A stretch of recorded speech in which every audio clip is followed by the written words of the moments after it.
Hello students, so this is a detailed review of Inter-C Audit May 22 paper. Alright, so मैं मानता हूँ कि paper थोड़ा difficult था ऑन एन और जो बच्चों से नॉर्मली देखा गया, सुना गया कमेंट्स में, एनालिसिस में. ऑलराइट, और जो बच्चों से फीडबैक आया that sir around 70% of the paper हम बहुत अच्छे से अटेम्प्ट कर पाए, बट 30% ऑफ द पेपर थोड़ा इफ बट में चला गया and there were few silly mistakes जो स्टूडेंट्स ने कमिट किए. Alright, but do not worry, overall analysis over सब स्टूडेंट्स का ऐसा ही है. And when everyone is riding on the same boat, I'm so hopeful that you will clear the paper, and I will expect to see many exemptions from my students also. All right. But अगर आप किसी कारण से मे 22 paper में success नहीं मिलता है, then do not worry, मैं हूं आपके साथ. ऑलराइट, अगर आपको मेरे कोर्सेज सब्सक्राइब नहीं करना है then also it is fine, आप मेरी ऐप डाउनलोड कर सकते हो and you will get a lot of stuff over there which can be helpful for your preparations. Alright, मैं यूट्यूब से ज्यादा अपनी ऐप में ज्यादा एक्टिव हूं एंड वहां पे एक बार आप देखोगे तो आपको काफी कुछ देखने मिलेगा. जो मेरे स्टूडेंट्स हैं मे 22 के, उनके लिए ये मैसेज है दैट अगर कोई भी रीजन से आप मे 22 क्लियर नहीं कर पाते हो, still I will stand with you for the next attempt. Do not worry about it. Alright, I will ensure that you do not have to pay any extra charge for November 22 guidance. अगर आपके पास videos का validity already November 22 तक है then it is fine, उसमें updates amendments आते रहेंगे. And अगर नवंबर 22 का आपका पास वैलिडिटी नहीं है then I will allow you to attend my next Zoom batch live. Alright, जो मेरे इन हाउस स्टूडेंट्स हैं उनकी बात कर रहा हूं.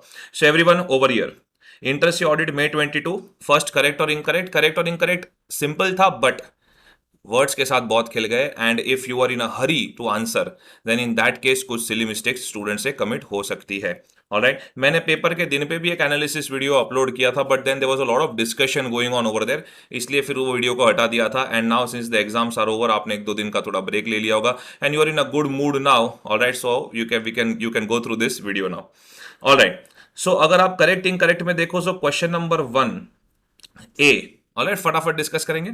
Pervasive is a term used in the context of misstatements to describe the effects on the financial statement of misstatements or the possible effect on the financial statements of misstatements, if any, that are detected by obtaining sufficient and appropriate audit evidence. अरे रे रे रे रे रे.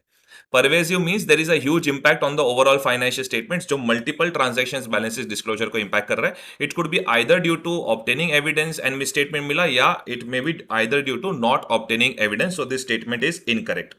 All right, मैंने बेटा references यहाँ पे लिखे हुए हैं, अगर आप कुछ स्क्रीनशॉट्स वगैरह लेना चाहो तो आप ले सकते हो. So incorrect over here. Okay, all right, fine.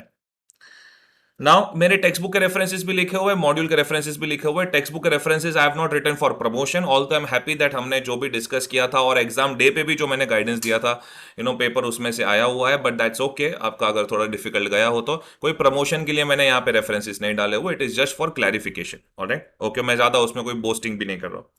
So audit findings and control deficiencies can be evaluated or assessed arbitrarily. कोई भी चीज को arbitrarily अंधाधुन कैसे evaluate कर सकते हो? You need to evaluate it by your professional judgment. So again this statement goes for incorrect. So this is incorrect, this is incorrect. Inappropriate management can override internal controls of any organization. Yes, अगर management गलत है तो वो कोई भी organization के internal control को defeat कर सकता है because it is the management who implements the internal control system. Alright, so this statement I will go for correct. Basically आपको मैनेजमेंट ओवरराइड ऑफ कंट्रोल्स दो चैप्टर में डिस्कस किया जाता है, चैप्टर 4 एंड चैप्टर 5, वहां से लिखना था ये. Once the audit plan has been drafted, audit plan program यानी chapter 2, and communicated, it is obligatory on the auditor to follow the same. अगर ऑडिट प्लान ड्राफ्ट हो चुका है, कम्युनिकेट हो चुका है, तो जरूरी थोड़ी कि वही फॉलो करना है. There could be changes. Correct, so this is incorrect. ये एक स्पेसिफिक पैराग्राफ था about changes in the audit plan and strategy, जहां से उन्होंने कंसेप्ट को टेस्ट किया है. अकॉर्डिंग टू कारो 2020, the company auditor is required to state that whether the title deeds of all immovable properties held in the name of the company are disclosed in its financial statements. ये जो उन्होंने clause 1 उठाया हुआ है कारो 2020 का, it's not very clearly written. Actually थोड़ा English में गड़बड़ है यहाँ. Title deeds of all immovable properties which are disclosed in the financial statements are held in the name of the company, and immovable properties में they will not consider the properties जो आप lease पे hold कर रहे हो. So again there is a problem in the drafting. तो English के साथ खेल गए. Around 60-70% statement seemed correct, but few words here and there were not correct over here. All right. So again this will go for incorrect, as you can see over here. Okay. Now next, ओ हो, इसमें तो English के साथ ही खेल गए थे. जब मैंने भी as a professor first time इसको देखा तो इवन आई फेल्ट अरे ये स्टेटमेंट तो करेक्ट है, but when we looked at the last few words we realized alright that this statement is incorrect. SA 520 deals with auditors use of analytical procedures as substantive procedures, analytical procedures and as procedures near the end of the audit. यहां तक ठीक था. That will help the auditor in obtaining sufficient and appropriate audit evidence. Auditor का काम preparation of financial statement थोड़ी होता है. सो that is why this is incorrect. Alright. Next, so एक अलर्टनेस लेवल रिक्वायर्ड था एंड इट वाज दे उन्होंने बहुत difficulty पूछा, but you know they ensure that you commit some kind of silly mistakes over here. Alright जी, काफी बार professor से भी ऐसी सिली मिस्टेक्स हो जाती है. So I am completely with you over here. Concept test करते तो अच्छा होता है, इंग्लिश टेस्ट कर लिया. Misappropriation of asset is often accompanied by false और मिसलीडिंग रिकॉर्ड्स. इसमें तो देखो कैसा एक वर्ड चेंज किया है. और documents in order to conceal the fact that the assets are missing or have been pledged with proper authorization. अरे विदाउट प्रॉपर ऑथोराइजेशन अगर असेट्स का मिस अप्रोप्रिएशन हुआ हो, उसके लिए फॉल्स रिकॉर्ड्स वगैरह सब बनाते हैं ना, करेक्ट. सो एक विथ और विदाउट का गेम में this was the only one word जो अलग था यहाँ पे. ये मैंने आपको रेफरेंस भी दिया हुआ है, कहां से आया हुआ है ये, ऑन पेज नंबर 5.7. अगर मॉड्यूल का रेफरेंस आप देखोगे there is one paragraph for this. Alright, okay. So then या ये मैंने रखे हुए, अगर आपको कभी भी, जैसे कि अगर मैं बोलूं कोई पेज नंबर 5.7, ये रहा देखो, मिस अप्रोप्रिएशन ऑफ असेट्स वाला पॉइंट, विदाउट प्रॉपर ऑथराइजेशन की जगह पे विथ प्रॉपर ऑथराइजेशन उन्होंने लिख दिया, and that is why that was incorrect over there. Alright, okay. Materiality is not a matter of size. Of course, it is not only a matter of size. It is a matter of account, nature of the account also. Materiality में तो काफी सारे factors consider करने होते हैं. So I hope that many students would have got this correct, and yes, this statement is correct over here. So this becomes incorrect, G1. All right. मैं भी correct incorrect बहुत consciously mark कर रहा हूँ यहाँ पे, because एक दो word में changes हो रहे हैं. So they tell me जो statements correct थे from the whole analysis. Question 1C एक correct था कि inappropriate management can override internal controls of any organization. Yes. And question 1H correct था, materiality is not a matter of size. There are so many factors to be considered in case of materiality. If you see the other points, you know, यहाँ पे या तो concept कुछ अलग था, या तो English के एक दो words they just changed it, and that is the reason that those points were incorrect over there. If there is any issue with respect to any answer, correct, तो आप मेरी ऐप में मुझसे पर्सनली चैट कर सकते हो. Alright, आपका कुछ अलग व्यू हो, there is something else that you want to discuss, या तो एक healthy discussion we can do in the comment box of this particular video also, and I will be very happy to clarify और have an argument also, a healthy debate, that's always recommended. Okay, फिर अगर आप आगे जाओगे, question number 2A. So question number 2A was on the applicability of CARO 2020. So as you can see, the company that is in discussion over here is a private limited company. Paid up capital reserves का उसका figure है, turnover, borrowings, ये सब का जो limit check करना होता है, it was all dependent upon कि आपको तीनों चीजें याद है कि नहीं है, what, when and how much. Correct, कि भाई आपको क्या देखना है, paid up capital reserves. Alright, अच्छा ये कब देखना है, when and how much. Correct. So जैसे कि कोई एक चीज बैलेंस शीट डेट पे देखनी होती है, कोई at any point of time during the year. If you have any confusion with respect to this, तो आप कारो 2020 का मेरा वीडियो मेरे ऐप पे अपलोडेड है, वो देख सकते हो. Alright, and you will come to know about the applicability. Alright, कोई बताना कमेंट सेक्शन में वेदर किसी ने ये स्टैंड लिया that this company is a small company and that is why CARO is not applicable over here, because जब तक small company दिया ना हो you can not take such a stand. Correct, but अगर किसी ने ऐसा स्टैंड लेके assumptions लिखे हैं, still those answers will be valid. But main तो आपका ये इवैल्यूएशन होगा over there whether you have written properly the applicability part और not, and whether you are aware about the conditions on fulfilling which, on conditions upon which the private limited company will be exempt. All right, then question number 2B. This was purely analytical procedure का question. जब auditor, look at this, auditor while carrying out audit started comparing various items of P&L account of the year under audit with previous financial years. What is auditor trying to achieve by carrying out those comparison. तो comparison हम क्यों करते हैं और ये comparison से हमको क्या अचीव करना होता है. All right, that is there in SA 520 analytical procedures. मैंने यहाँ पे रेफरेंसेस लिखे हुए again. If you are worried about कि सर ये सब कंसेप्ट है कहाँ पे. All right, so where in my textbook and where in the module, right, regarding analytical procedures. Okay, then next, ये मैंने एग्जाम के एक दिन पहले भी मैंने मेरे फास्ट ट्रैक के जो वीडियोस है, I had left it open for all the students exam के एक दिन पहले ऑन द ऐप, कि भाई ये एक एक सिंगल सिंगल ऐसे वाले जो चैप्टर है, चैप्टर 5 ऐसे 240 और ऑडिट सैम्पलिंग 530 और दिस अपना 520 एनालिटिकल प्रोसीजर्स चैप्टर 8, मैंने बोला था कि इसको जरा आप रिवाइज कर लो and you can see the lots of questions are there from there. Then next, ये वाला तो बेसिक कंसेप्ट था that CAN is the auditor. The auditor expressed his opinion without ascertaining as to whether financial statement as a whole are free from material misstatement. In your opinion, whether CAN has complied with objectives of audit considering the applicability of relevant essay. When you are expressing an opinion, एक तो वो essay 700 में discuss किया जाता है. When you are expressing an opinion, you need to obtain evidence, you need to evaluate that boss whether financial statements are as per AFRF, but उसके लिए आपको evaluate करना पड़ेगा whether they are free from material misstatements or not. Alright, और वो conclusions के लिए कुछ स्पेसिफिक इवैल्यूएशन आपको करने होते हैं. तो यहाँ पे जैसे आप देख रहे हो, जो स्टूडेंट ने पेपर में ऐसा शेयर किया है, उन्होंने ऐसे 200 यहाँ पे लिखा हुआ है. That is fine. ऐसे 200 का एक इनिशियल पार्ट आप लिख सकते हो, but then finally you have to come to SA 700 over there. Alright, तो SA 200 in order to achieve the objective, आपका मेन ऑब्जेक्टिव क्या है, you can give reference of that. And then when you are forming an opinion in order to ascertain whether financial statement as a whole are free from material misstatements, what are the points to be considered, it is there in chapter 11 audit report. In fact, ये मैंने बोला भी हुआ है that this could be an examination question. all right, unless, but मैंने देखा हुआ है काफ़ी बच्चे लास्ट मोमेंट बहुत शॉर्टकट मारते हैं. I am so sorry for that. 30 pages में किसी ने ऑडिट का आपको कोई PDF दे दिया या 20 पेजेस में दे दिया, and then you go for that, और वहाँ पे you will not see these kind of things being discussed. Alright, so I have written what students would have normally thought. मेरी टेक्स्ट बुक में ये चीज़ें कहाँ है, and I have also given the module reference जहाँ पे थोड़ा content दिया हुआ है. Alright, but yes, question drafting was not very straight forward. Correct, तो स्टूडेंट को थोड़ा सोच के लिखना था. बैंक ऑडिट में there is always one discussion about cash credit overdraft के लिए ड्रॉइंग पावर का कैलकुलेशन. अब drawing power calculation depends upon कि आपके नेट करंट असेट्स है क्या एंड आपकी करंट असेट की कैपेसिटी क्या है.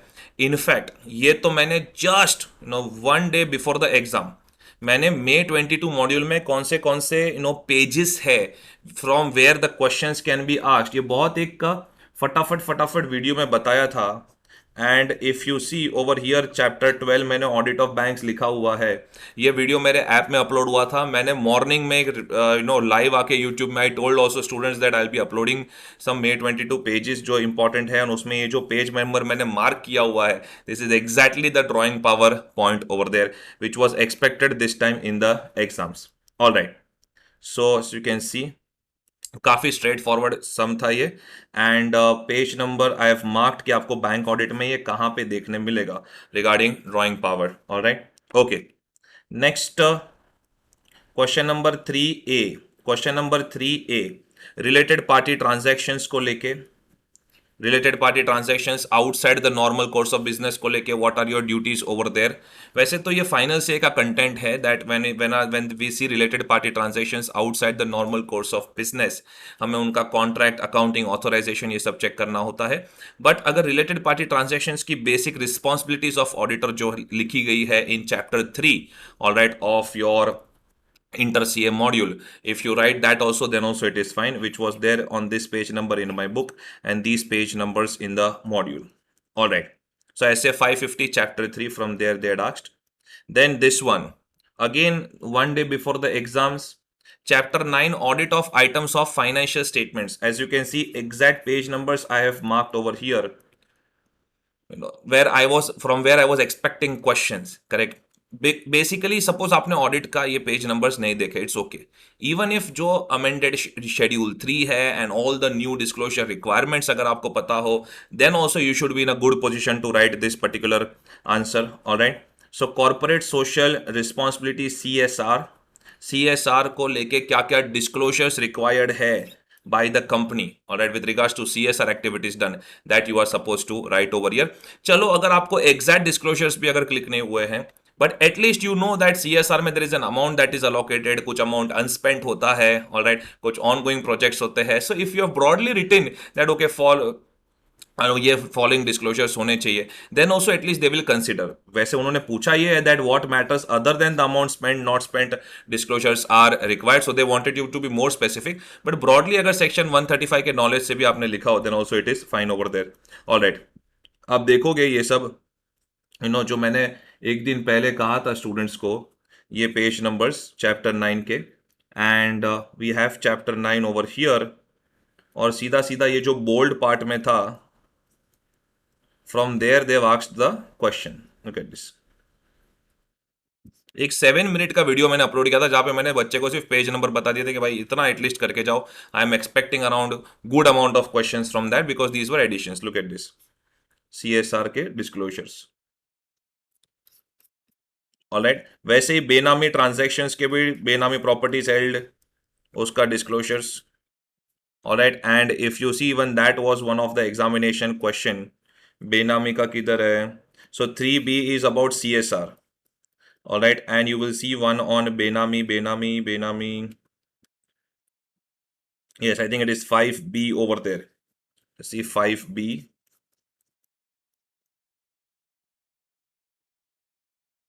Yeah. All right. So it is so important for students to stay in touch with the professor. बेटा आजकल मॉड्यूल और सब भी इतना डायनामिक हो गया that things keep changing, correct? And we try our level best to stay in touch with you. पर काफी बार ऐसा होता है कि बच्चे ऐप पे होते हैं, मेरे जो सब्सक्राइब किए हुए बच्चे होते हैं, they are there on the app and then they uninstall the app. आपको क्या रखना है और कौन सी मोबाइल में जगह रखनी है? So if you are with me on my app, I will ensure that you never fail in the exams. Alright, and I will ensure that you start teaching audit along with me. But थोड़ा आप touch में रहे then it is better for everyone. Alright, now look at this everyone. तो यहाँ पे 3A 3B done with this. 3C was a very straightforward question. तो एक अच्छी बात है, I'll just come back to 3C. One good thing in the paper was, I'll use a little bit of more English also. I'm sorry if South is students. I just forgot. I'm so sorry. So one good thing in the paper was that opening balances का भी ये जो question था, whatever the question was over here, it was a very straightforward question. That what are the audit procedures to be performed for opening balances? I'm just saying that this is one of the example. If you see, there were some questions which are very direct. All right. So if you have scored full marks even in those direct questions, then I think you should be able to get through with the exams very easily. So opening balances, what are the audit procedures? Very simple, SA 510, chapter number 3. I do not see any issue over there. All right. Now audit in automated environment. Many a time students leave this topic in option. बहुत बार मैं बोलता हूँ that please ये topic करके जाओ. And auditor, look at this. In audit in automated environment, management of the company requested auditor to give an idea about any exceptions observed in IT environment. अब मैं ऐसा भी तो नहीं बोलता, I never say that पूरा chapter करके जाओ, but I at least give you some points which need to be done. And in fact वो जो एक दिन पहले मैंने वीडियो अपलोड किया था, उसमें चैप्टर 6 का ये जो पेज नंबर्स में हाईलाइट किया ना, page 20, page 21. All right, this exactly was asked in the paper. All right, you see over here 6.20 जो मैंने रेफरेंस दिया हुआ है, that for reporting the findings in case of IT, what are the points that you are going to consider over there. All right, okay, now next question number 4A. Yes, so this is very simple that penalties का point है where auditor has acted in unlawful manner, he has has a secret understanding with the management, has helped them to commit fraud, and उनको भी बोला that please आप fraud करिए. So section 147 में जो intentional consequences की penalties है that is expected, and ये हमेशा एक्सपेक्टेड था because after companies amendment act 2020 there were changes in the penalties, and that is why this was expected that what consequences auditor में face over here. So section 147 you can also give a reference of section 447 over here when you are writing the answer. Alright, company audit से direct question था ये. Next look at this और this you are the auditor of this company, फटाफट बोल रहा हूँ, management personnel are associated with manipulation of accounts. Manipulation of accounts क्यों करते हैं? Why do they manipulate the accounts? Very simple plain vanilla question from chapter 5 fraud का जो chapter, उसमें मैनिपुलेशन ऑफ अकाउंट्स में दो ही तो क्वेश्चन एक्सपेक्टेड होते हैं, एक तो how it is done, second why it is done, correct? So they asked you about why this type of fraud is generally done. There were clear 3 to 4 reasons that you are suppose to write over there. ये देखो, ये सब references मैंने यहाँ पे दिए हुए हैं। All right, company auditor, I have given section reference, correct? For other chapters, I have given the page number reference also. Okay, now we move ahead. Next, look at this. Company को litigations claims की litigations की notice आ रही है, legal cases में involve है। You want to discuss this, you want to meet with the entities lawyer, entities external legal counsel। ये एक exceptional procedure होता है, ये हर बार हम perform नहीं करते हैं। So when do we perform these procedures? All right, so when do we meet entities external legal counsel? जब matter complex हो, when you think that there could be some more material litigation and claims, जब आपको management के assessment कुछ confirm करवाने हो, only in that point of time you will talk about meeting entities external legal counsel। In fact, SA 501 chapter number 3, in fact when I was teaching this also, whether it be my regular course or fast track course, in both the cases मैंने बोला था कि entity के external legal council को मिलना, this is not a regular procedure, ये बहुत ही special circumstances में ही होता है। एंड मैंने कहा भी था this can be one of the MCQ, they asked it over here in the brief answer. Alright, now so it was a little analytical paper, not a very straight forward head point सब point वाला paper. Okay, now question number 4D. After becoming chartered accountant, you have got your first assignment as an auditor of a bank branch dealing in various types of advances. Audit of advances में क्या करोगे? But they are very clear. Internal control के point मत बताओ. So whenever we talk about audit of any item, test of control होता है, test of details. ये test of details से सीधा सीधा straight forward question था। ये सारी चीजों के लिए page number references I have given it over here. ऐसे 501 वाला इधर था, ये ऑडिट ऑफ बैंक्स का, इधर page number reference from my text book I have given it. Yes, alright, now next question number 5A। Question number 5A, question number 5A आपका working papers का concept test कर रहा है, and plus auditor क्या company के accounts को retain कर सकता है, क्या कंपनी के डॉक्यूमेंट्स को रिटेन कर सकता है। As per section 128 of companies act 2013, the books of accounts of the company need to be maintain at the premises of the company itself. Alright, so auditor can not retain the documents of the company, but जो working papers है auditor की खुद की property है। Alright, and he always has the right over there to share working papers or not at his own discretion। तो दो चीज था, एक तो section 128 of companies act and then SQC1 ownership of working papers का point वहां से था in question number 5A। Very good question. Alright, so I can understand students को जो थोड़ा फील हुआ होगा in the paper, that paper is not a very straight to go paper, but अगर आपने थोड़ा काम रख के चीजों को अटेम्प्ट किया है, and even if little bit relevant आपने हर एक आंसर में लिखा हुआ है, do not worry, you will pass with good marks. Alright, okay, so everyone over here, and then final CA में please come to me। Question number 5B, बेनामी transactions का proceedings का point. Question number 5C, look at this. ये ना this when you look at this particular question, ये अब depend करता है कि आपने जब ऑडिट सैम्पलिंग पढ़ा था तो इंट्रोडक्शन में इसके प्रिपरेशन की थी कि नहीं की थी। Normally whenever we talk about audit sampling, कुछ फास्ट ट्रैक और बहुत समरी कोर्सेज करते हैं, in that case only methods of sampling and stuff फटाफट फटाफट कर लेते हैं।